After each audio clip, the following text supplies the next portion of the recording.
Hi, it's Damo from Socialist Telly, of course lending my voice to support the call for mitigation measures to be put into place in an effective, meaningful way in our schools so we can actually start dealing with this COVID pandemic properly, because sadly that has not been the case so far.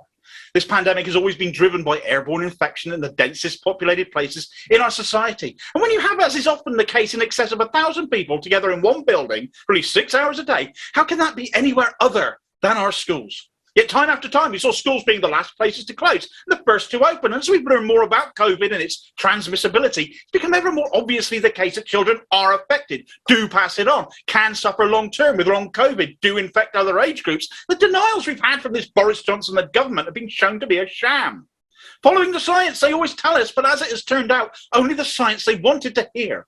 Johnson wanted this virus to just pass through the population, to just take it on the chin as he watched COVID spread across Asia and Europe towards us last year.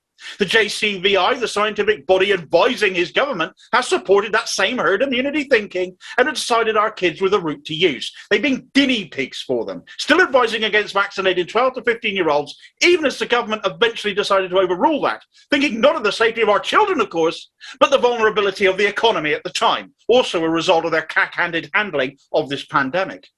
Now, we cannot beat this virus as other countries have without properly protecting our children, who can get sick, of whom well over 100 have now died out of 160,000 UK deaths overall to date. How many of those deaths could have been prevented if we took the spread in schools seriously? How many more will we lose? Which of your family members might that be? Have you got vulnerable family members? Do you have clinically vulnerable family members that you're concerned about? We need masks, vaccination, social distancing, a return to distance learning for those who want it or in fact need it. We need proper ventilation, especially this time of year when cases worsen, and an open window is the last thing you want. Support Safe Ed for All as well, and the tireless work this parent-led organisation does, and follow them on social media to keep updated. I'm immensely proud to host them on Socialist Telly, and we will continue to work together for as long as it takes for Johnson and his Tories to get real and stop playing fast and loose with our lives and those of our children.